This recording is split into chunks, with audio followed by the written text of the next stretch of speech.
갈수록 이제 안보와 경제가 밀접하게 연관성이 높아지고 있지 않습니까? 안보하고 경제. 네. 예를 들면 반도체 3나노 이상을 개발할 수 있는 나라가 세계를 제패한다든지 5G, 6G로 개발할 수 있는 나라가 안보에서도 우위에 선다 뭐 이런 말도 있고요. 그래서 경제력이 안보인 건 당연하지만 안보를 위해서 또 핵심적인 기술 역량을 강화시켜야 된다라고 하는 안보와의 경제의 밀접성이 높아지고 있습니다. 근데 이것은 이제 총리의 역할하고 이제 관계가 되는데요.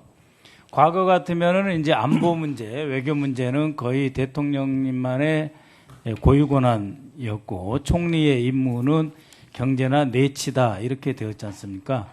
그런데 이렇게 경제와 안보의 밀접성이 높아짐에 따라서 대통령님과 총리님과 같이 대화하시고 다뤄야 될 의제의 폭과 깊이가 갈수록 깊어지고 커진다 이렇게 말씀드릴 수가 있습니다. 또 경제와 이제 그 평화의 관계에 대해서도 말씀드리자면 새벽에 트럼프 대통령이 발표를 했습니다. 이란과 이스라엘이 휴전하기로 했다.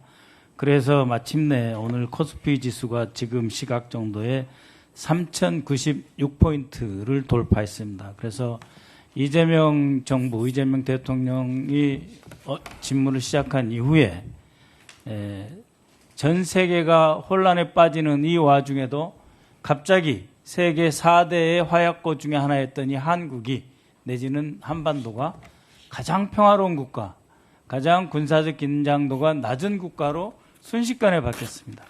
이만큼 대통령과 대통령이 추구하는 안보 정책이 매우 그 평화에 직결되어 있으며 이 평화는 곧 경제와 연관이 되어 있다라고 하는 점을 잘 알 수가 있고 그래서 이재명 정부가 추구하는 평화 안보 정책을 총리께서 경제와 안보 평화로 제대로 뒷받침하셔야 될 임무가 커질 수밖에 없을 것입니다.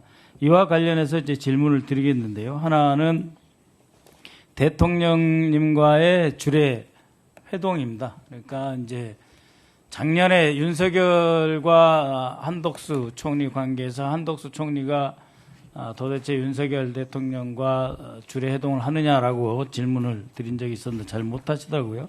답변을. 대통령 출근 시간도 불투명한데 총리와 대통령의 정례적인 회동과 정책에 심도 있는 토의가 있을 수 있었겠습니까? 대체로 그러나 그 문재인 정부 같은 경우에는 총리와 대통령이 월요일 점심 오찬을 같이 하면서 매주에 국무조정실장을 대동하고 총리는 또 대통령은 비서실장을 이제 배석시킴으로써 원래 주례 회동이 있었습니다.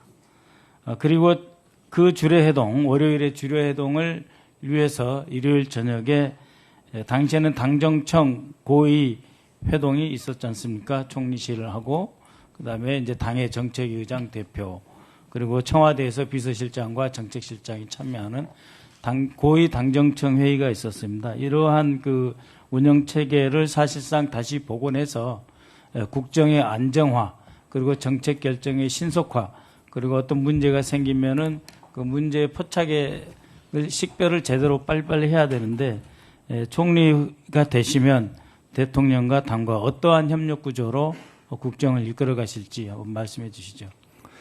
우리 정치사에서 당정 일치라고 했던 시기가 있었습니다.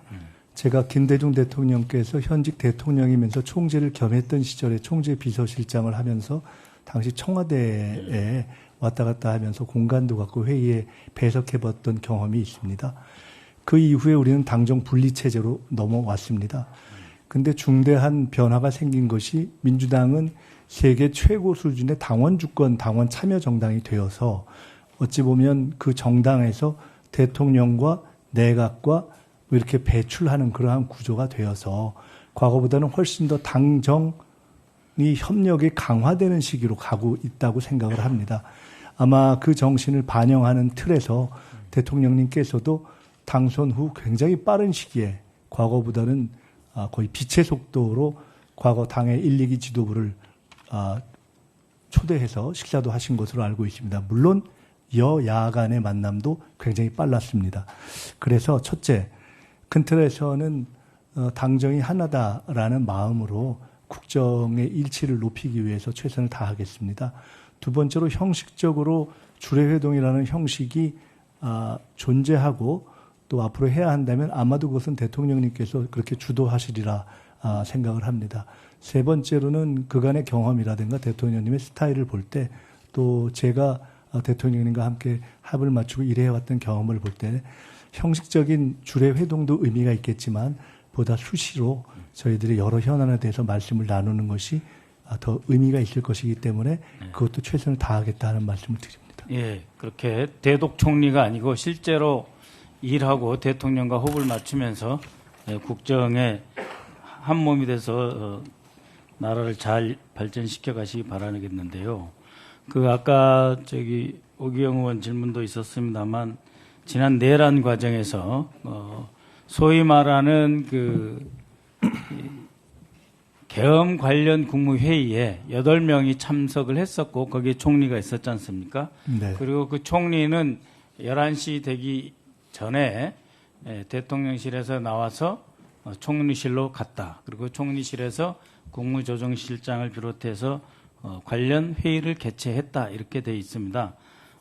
그랬기 때문에 당시에 그 총리가 대통령실에서 돌아와서 국무조정실장을 비롯해서 총리실에서 어떠한 회의가 있었는지를 적어도 이 자체 감사 차원에서라도 바로 잡아야 된다. 그렇지 않으면 그 헌법에 나와 있는 총리를 거쳐서 계엄을 건의하고 선포할 수 있는 과정에서 총리가 위상이 애매해지고 해야 할 일을 못할 수도 있고 해서는 안 될 일에 연루될 수도 있습니다. 그래서 이 내란 과정에 대한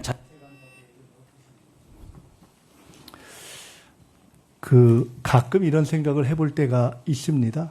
실제로 일제 때 수십 년에 걸쳐서 양심과 지조를 지키긴 참 어려웠겠다는 생각을 합니다. 그때 높은 자리에 있던 사람들이 계속 애국하고 그 지조를 지키기가 어려웠는데 그때의 독립지사들이 얼마나 어렵게 버티셨을까 하는 생각을 합니다. 이번에 계엄 과정을 보면서 계엄 때도 유사한 생각을 했습니다. 계엄 때 높은 자리에 있던 분들이 불가피하게 이렇게 할 수밖에 없었어라고 변명하는 것을 양해해야 하는가라는 문제를 놓고 고민해 본 적이 있습니다. 그런데 아마도 우리 헌법과 법률에 계엄 또는 내란과 관련해서 부하수행의 죄라는 특별한 죄를 둔 이유는 높은 자리에 있는 사람은 그만큼 노블레스 오블리제의 정신에 따라서 책임감도 강해야 되고 할 때 그 명확하게 자기 직을 걸고 할 일을 해야 한다. 그렇지 않고 적당히 넘어가는 것은 그 자체가 사실상 내란에 동조하는 것이다라는 어떤 깊은 생각의 반영으로 그 죄가 존재하는 것이 아닌가 싶어서 말씀드린 대로 저는 적어도 고위직에 최고위직에 있던 분들이 내란 당시에 자기 처신을 명료하게 하지 못한 부분에 대해서는 역사에 교훈을 남기는 방식으로 가야 한다. 아까 말씀드린 것처럼 그러나 조금 더 하위직으로 가면 대통령님께서 제기하신 대로 공직에 있어서의 조금 더 공직사회의 활성화를 위해서 과도한 조사나 이런 부분에 대해서는 절제가 필요할 수도 있겠다 이렇게 생각해서 마지막에 말씀 주신 감사 이런 부분은 이후에 특검이라든가 내란 관련 수사가 진행되는 것을 감안해서 내부적인 조치가 필요한지 판단하겠다는 말씀을 드립니다. 네. 박선원 의원님 수고하셨습니다.